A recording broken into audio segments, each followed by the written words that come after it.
Otep, bien-aimés frères et sœurs, vous connaîtrez la vérité et la vérité vous affranchira. Ça, c'est pas moi qui le dis, c'est la Bible qui le dit. Mais moi, je vous dis mieux. Vous connaîtrez la vérité historique, notamment celle de vos ancêtres kémites, et vous aurez une vision globale de ce que c'est que la vraie souveraineté politique. J'ajoute, vous reviendrez à la spiritualité africaine ancestrale et vous comprendrez les enjeux de l'indépendance économique. Et pour terminer, vous accepterez votre identité culturelle kémite et vous obtiendrez deux choses. La première, c'est la paix. La seconde, c'est le développement, à une condition. L'unité de toute l'Afrique noire, l'unité de tous les Noirs du monde entier.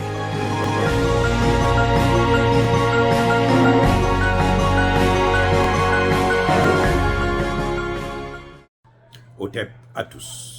Bien-aimés frères et sœurs, la chaise du malheur. Oh là là là là là. William Ruto s'est assis sur la chaise de Joe Biden au bureau ovale. Joe Biden l'a pris, l'a fait asseoir sur sa chaise pour le faire sentir le plaisir, le sentiment d'être un homme puissant en s'asseyant sur la chaise de l'homme le plus puissant du monde. Ben, ça, c'était hier, parce que maintenant, aujourd'hui, il y a en économie Xi Jinping et il y a dans le domaine militaire Poutine. Mais comme ce sont eux qui notent, donc ils ne peuvent pas accepter de donner la note qui vaut au meilleur. Et puis bon, ils trichent comme d'habitude, ils ont toujours triché. Bref, William Ruto s'est assis sur la chaise du chef, de l'homme le plus puissant des États-Unis d'Amérique. En tout cas, au moins en théorie, en politique. Parce que vous savez très bien qu'il y a des gens qui tirent les ficelles. Puisque même la Federal Reserve n'appartient pas au gouvernement américain.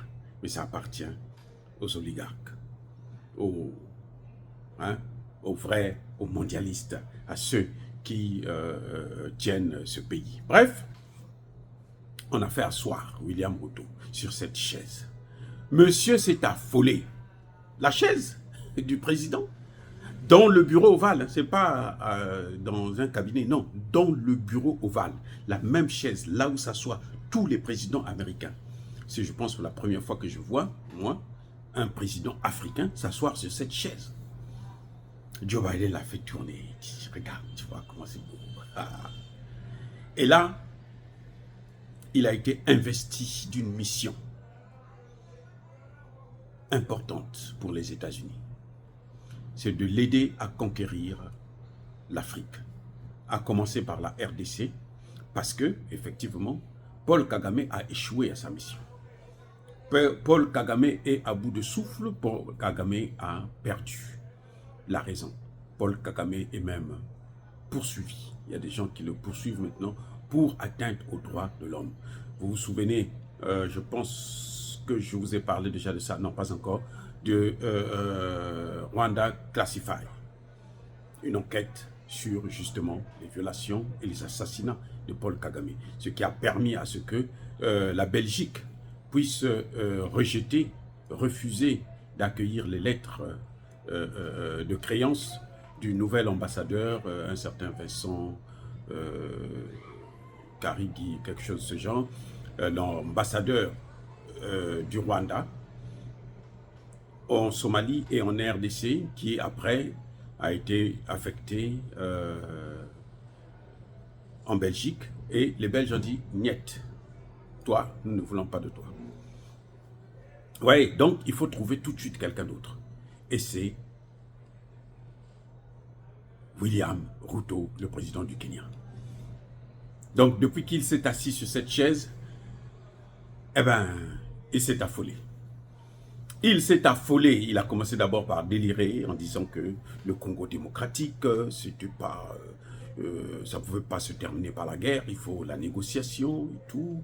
Il faut que le Congo négocie avec Paul Kagame. Le même, il va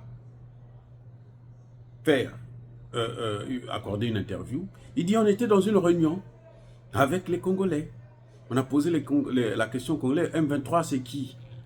Les Congolais ont répondu, ce sont des Congolais. Alors nous on a dit, mais où est le problème du Rwanda dans cette affaire? Mais quand même il dit, il faut que le Congo puisse négocier avec le Rwanda. Vous voyez une contradiction, parce qu'il a perdu la tête. Parce qu'il s'est assis sur cette chaise du malheur. William Ruto a perdu la tête, il s'est affolé. En s'asseyant sur cette chaise, William Ruto a perdu la raison. Et vous voyez, William Ruto envoie maintenant ses soldats. Eh oui, en renfort. Des soldats de Paul Kagame, des terroristes de Paul Kagame, des mercenaires et génocidaires de Paul Kagame. Le Kenya aussi envoie maintenant ses troupes. Avant, il y avait surtout le Rwanda et l'Ouganda. Maintenant, le Kenya est rentré dans la danse. Il y a même une députée, madame l'honorable Fatouma, qui a critiqué justement la position du Kenya, qui dit, mais ce type-là est en train de vouloir envoyer nos enfants à l'abattoir, alors que ces enfants à eux sont aux États-Unis, sont en France, sont en Europe, sont en Angleterre. Il dit, mais ils se baladent d'ailleurs tranquilles, avec l'argent du contribuable. Et nous, nos enfants, ils les envoient. Mais il faut se préparer déjà. Qu'ils se préparent à recevoir les cercueils, les caisses, avec le drapeau kenyan dessus. Voilà ce que l'honorable député Fatouma a déclaré tout récemment. Il a critiqué justement l'attitude du président kenyan. Mais ce que l'honorable a oublié, c'est qu'avant d'officialiser cette décision, mais ils sont déjà là-bas. Les Kenyans sont déjà en RDC. Puisqu'ils meurent, on les retrouve avec des cartes. On retrouve quand on regarde ceux qui sont envoyés au repos éternel, on vérifie la carte d'identité, on voit que ce sont des Kenyans. Donc, Madame Fatouma n'a pas tort, mais elle est en retard, puisqu'ils sont déjà là-bas. Ils sont en train de perdre leur vie pour les intérêts occidentaux. William Ruto, juste après son retour des États-Unis, où il a été investi d'un mandat diabolique, la croix des sorciers qu'il porte, il a fait le tour de l'Afrique centrale, notamment du Congo-Brazzaville et de l'Angola, pour se présenter. Désormais, ce n'est plus Kagame, c'est maintenant moi le patron. Je suis le patron de Paul Kagame. Et j'ai été mandaté par les États-Unis d'Amérique, la plus grande puissance mondiale. Donc vous devrez me céder le passage. Puisque ce qui se passe actuellement, c'est que le Rwanda et ses alliés, donc l'Ouganda et le Kenya maintenant, qui est rentré dans la danse avec une force incroyable, hein, avec une détermination justement incroyable, ont décidé de déstabiliser maintenant Kinshasa. Parce qu'ils ont vu qu'à l'Est, ils sont en train d'échouer, ils se disent qu'on va déstabiliser Kinshasa, et puis je pense que là, on pourra réussir. Et pour déstabiliser Kinshasa, il faut passer par les pays limitrophes. Ils ne peuvent pas passer par le Centrafrique parce que, par là-bas, vous avez les Russes qui sont là. Ils ne vont pas les céder le passage. Ils ne peuvent pas passer par d'autres pays. Les pays qui sont favorables, c'est le Congo et l'Angola, qui peuvent donner l'accès vers Kinshasa. Donc William Ruto, il était récemment à Brazzaville. C'est pour aller négocier ce passage-là, cette voie de passage pour déstabiliser le Congo à partir de la capitale Kinshasa. J'espère que le président Tshisekedi, cette fois-ci, va prendre ses responsabilités pour les accueillir. Et la meilleure des choses, le conseil que nous donnons, c'est de renforcer la coopération avec la Russie, parce que c'est le seul qui aujourd'hui, c'est le seul qui depuis tout le temps qui a toujours soutenu l'indépendance et la souveraineté des États africains. La Russie n'est jamais venue coloniser les pays africains. Elle ne l'a jamais fait. Alors ce n'est pas aujourd'hui qu'elle va le faire. Alors que les autres, chaque fois qu'ils viennent en Afrique, si ce n'est pas pour balkaniser, c'est pour allumer le feu, créer un chaos organisé, détruire, tuer et piller les matières premières. Donc voilà, bien aimés frères et sœurs, c'est malheureux de le dire, mais c'est une réalité qui est là face à nous.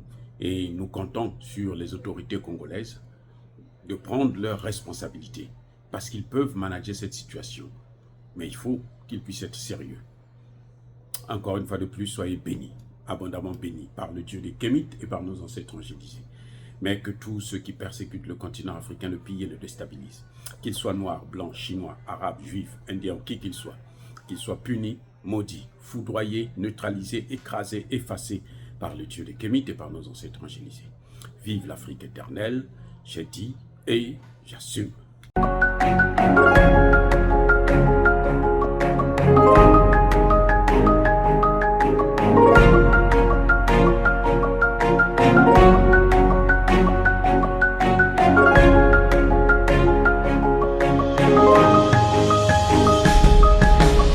Eux, ils marchent par la foi et non par la vue. Mais moi, je vous conseille vivement de marcher par la connaissance scientifique et historique, notamment celle de nos ancêtres kémites, par les 5 sens et par l'intelligence. Otep, vive l'Afrique éternelle et que Dieu vous bénisse. Abou Apia.